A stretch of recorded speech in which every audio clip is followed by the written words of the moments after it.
Welcome to political మామా. కొండా సురేఖను మంత్రి పదవి నుంచి తప్పిస్తే కమలం గూటికి చేరుతారా? వైఎస్ జగన్ హైదరాబాద్ పర్యటనలో బీఆర్ఎస్ నాయకులు ఎందుకంత హడావిడి చేశారు?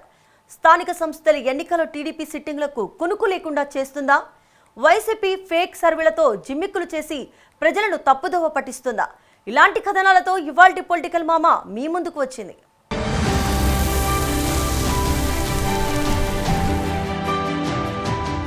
తెలంగాణ రాజకీయాలు ఇప్పుడు కొండా దంపతుల చుట్టూ అత్యంత ఆసక్తికరంగా తిరుగుతున్నాయి.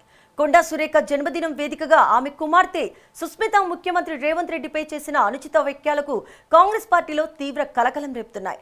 పార్టీ అధిష్టానం ఈ వ్యవహారాన్ని అత్యంత సీరియస్గా పరిగణించడంతో కొండా సురేఖను మంత్రి పదవి నుంచి తొలగిస్తారనే ప్రచారం జోరుగా సాగుతుంది. ఒకవేళ కేబినెట్ నుంచి ఉద్వాసన గురైతే దశాబ్దాల రాజకీయ అనుభవం కొండా దంపతుల తదుపరి వ్యూహంపై సర్వత్రా ఉత్కంఠ నెలకొంది. సురేఖను మంత్రి పదవి నుంచి కాంగ్రెస్ అధిష్టానం నిజంగానే తొలగించబోతుందా? పదవి పోతే కొండా దంపతులు కమలం గూటికి చేరుతారా, లేక కాంగ్రెస్లోనే ఉండి పోరాడుతారా? Let's watch the story.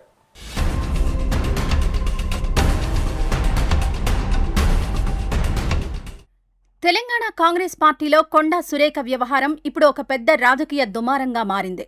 ఇటీవల మంత్రి కొండా సురేఖ జన్మదిన వేడుకల సందర్భంగా ఆమె కుమార్తె సుస్మిత ముఖ్యమంత్రి రేవంత్ రెడ్డిని లక్ష్యంగా చేసుకుని తీవ్రస్థాయి వ్యాఖ్యలు చేయడం పార్టీలో పెను ప్రకంపనలు సృష్టించింది. గతంలో కూడా సుస్మిత ఇలాంటి వివాదాస్పద వ్యాఖ్యలు చేసినప్పటికీ అప్పట్లో అధిష్టానం హెచ్చరికలు జారీ చేయడం, దానికి వారు క్షమాపణలు చెప్పడంతో ఈ వివాదం తాత్కాలికంగా సద్దుమణిగింది. కానీ ఇప్పుడు మరోసారి బహిరంగ వేదికపై సొంత పార్టీ ముఖ్యమంత్రిని టార్గెట్ చేయడాన్ని హైకమాండ్ ఏమాత్రం ఉపేక్షించే పరిస్థితిలో లేదు. ఈ వ్యవహారాన్ని అత్యంత తీవ్రమైన క్రమశిక్షణారాహిత్యంగా పరిగణించిన రాష్ట్ర కాంగ్రెస్ నాయకత్వం తక్షణమే మంత్రి సురేఖకు షోకాజ్ నోటీసులు జారీ చేసింది.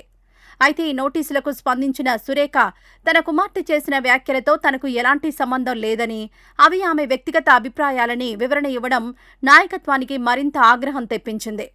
ఈ వరుస పరిణామాల నేపథ్యంలో ముఖ్యమంత్రి మంత్రివర్గ ప్రక్షాళన చేపట్టి సురేఖను కేబినెట్ నుంచి తప్పించడం ఖాయమనే సంకేతాలు పార్టీ వర్గాల నుంచి బలంగా వెలువడుతున్నాయి.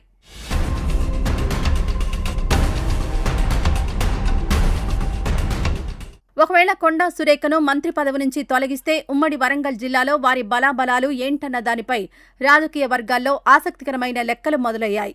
దశాబ్దాలుగా జిల్లా రాజకీయాలను శాసించిన కొండా దంపతులకు ఇప్పుడు క్షేత్రస్థాయిలో నిజంగా ఎంత బలం ఉందనే కోణంలో విశ్లేషణలు సాగుతున్నాయి. మంత్రి పదవి నుంచి సురేఖను తప్పిస్తే జిల్లాకు చెందిన ఇతర కాంగ్రెస్ ఎమ్మెల్యేలు ఎవరూ కూడా ఆమెకు బహిరంగంగా మద్దతు తెలిపే పరిస్థితి ఏమాత్రం కనిపించడం లేదు.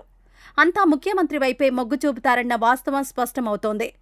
అయితే కొండా కుటుంబానికి మొదట్నుంచి పరకాల నియోజకవర్గంతో విడదీయరాని రాజకీయ అనుబంధం ఉంది. ముఖ్యంగా పరకాలతో పాటు ఆత్మకూరు, గీసుకొండ ప్రాంతాల్లో వారికి అత్యంత నమ్మకమైన, బలమైన వ్యక్తిగత అనుచర గణం ఉంది.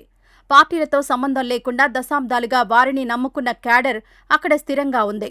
ఒకవేళ పరిస్థితులు చేయి దాటి కొండా దంపతులు కాంగ్రెస్ పార్టీని వీడాల్సి వస్తే ఈ ప్రాంతాల నుంచే వారి రాజకీయ కదలికలు ప్రారంభమవుతాయని విశ్లేషకులు అంచనా వేస్తున్నారు. అయితే ప్రస్తుత పరిస్థితుల్లో అధికార పార్టీని కాదని ఎంతమంది స్థానిక ప్రజాప్రతినిధులు, ద్వితీయ శ్రేణి నాయకులు వారి వెంట నడుస్తారన్నది ఒక రాజకీయ సవాలుగా మారింది.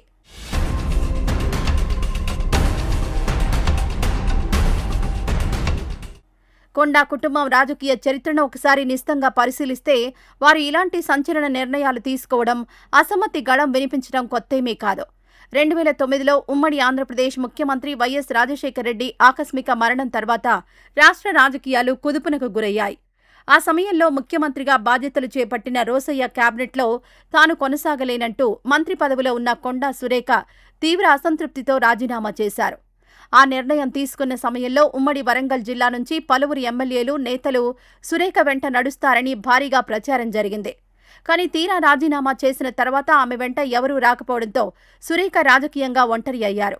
ఆ పరిణామంతో వారు కొంతకాలం పాటు క్రియాశీలక రాజకీయాలకు దూరంగా ఉండాల్సి వచ్చింది. ఆ తర్వాత తెలంగాణ రాష్ట్ర సాధన ఉద్యమ నేపథ్యంలో మారిన రాజకీయ పరిణామాలతో వారు టీఆర్ఎస్లో చేరారు. వరంగల్ తూర్పు నియోజకవర్గం నుంచి ఎమ్మెల్యేగా గెలిచిన సురేఖ మంత్రి పదవిని ఆశించినప్పటికీ అప్పటి ముఖ్యమంత్రి కేసీఆర్ ఆమెకు ఆ అవకాశం ఇవ్వలేదు. అయితే ఆమె భర్త కొండా మురళీకి మాత్రం ఎమ్మెల్సీ పదవిని కట్టబెట్టి అధిష్టానం సమతుల్యత పాటించింది.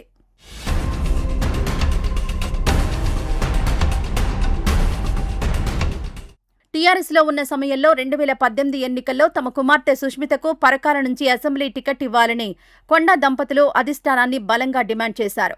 అయితే గులాబీ బాస్ ఆ డిమాండ్ను తిరస్కరించడంతో తీవ్ర అసంతృప్తికి గురైన వారు ఆ పార్టీకి దూరమై తిరిగి సొంత గూడు కాంగ్రెస్ పార్టీలో చేరారు. 2023 అసెంబ్లీ ఎన్నికల్లో వరంగల్ తూర్పు నుంచి బరిలోకి దిగిన సురేఖ ఘన విజయం సాధించడంతో పాటు ముఖ్యమంత్రి రేవంత్ రెడ్డి మంత్రివర్గంలో కీలకమైన శాఖను దక్కించుకున్నారు. అయితే పదవి వచ్చిన కొద్ది రోజులకే జిల్లాలోని ఇతర సీనియర్ నాయకులతో ఆమెకు తీవ్రస్థాయి ఆధిపత్య పోరు మొదలైంది. Parakala MLA Revuri Prakash Reddy, station Ghanpur MLA Kadiyam శ్రీహరితో పలు దఫాలుగా విభేదాలు బయటపడ్డాయి. దీనికి తోడు ప్రతిష్టాత్మకమైన మేడారం జాతర అభివృద్ధి పనుల కేటాయింపు విషయంలో తోటి మంత్రి పొంగులేటి శ్రీనివాసరెడ్డితోనూ తీవ్రస్థాయి వివాదాలు నడిచాయి. ఈ వరుస పరిణామాలతో పార్టీ అధిష్టానం కూడా కొండా దంపతుల వ్యవహార శైలిపై కొంత అసంతృప్తితోనే ఉంది. ఈ పాత వివాదాలన్నింటికీ తోడు ఇప్పుడు కూతురి వ్యాఖ్యలు తోడవడంతో పరిస్థితి మరింత సంక్లిష్టంగా మారింది.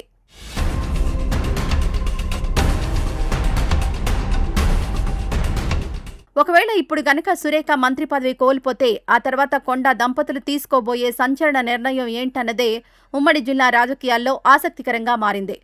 పార్టీలో జరుగుతున్న అవమానాలను భరిస్తూ పదవి లేకపోయినా కాంగ్రెస్లోనే కొనసాగుతూ అధిష్టానంతో రాజీ పడతారా, లేక తమదైన శైలిలో రాజకీయంగా కొత్త దారిని ఎంచుకుని సొంత కుంపటి రాజేస్తారా అన్న దానిపై కాంగ్రెస్ వర్గాల్లో సుదీర్ఘమైన చర్చ నడుస్తోంది. వారు భారతీయ జనతా పార్టీలోకి వెళ్లే అవకాశాలు మెండుగా ఉన్నాయనే చర్చ జరుగుతున్నప్పటికీ అది ప్రస్తుతానికి కేవలం రాజకీయ ఊహాగానాలకే పరిమితమైందని పరిశీలకులు స్పష్టం చేస్తున్నారు. ఒకవేళ ఏ పార్టీలోకైనా మారాలనే నిర్ణయం తీసుకుంటే అధికార పార్టీని కాదని కొండా దంపతుల వెంట వచ్చే సాహసం ఎవరు చేస్తారన్నది అత్యంత కీలకంగా మారింది. పరకాల, గీసుకొండ ప్రాంతాల్లో వారి రాజకీయ ప్రభావం ఎంతవరకు పనిచేస్తుందన్నది ఎన్నికల సమయం వస్తే కానీ తేలదు. మంత్రి పదవి పోయినా హైకమాండ్ బుజ్జగింపులతో కాంగ్రెస్తోనే బంధం కొనసాగిస్తారా, లేక తమ పాత రాజకీయ శైలిలో మరో సంచలన అడుగు వేస్తారా అనేది త్వరలోనే తేలనుంది.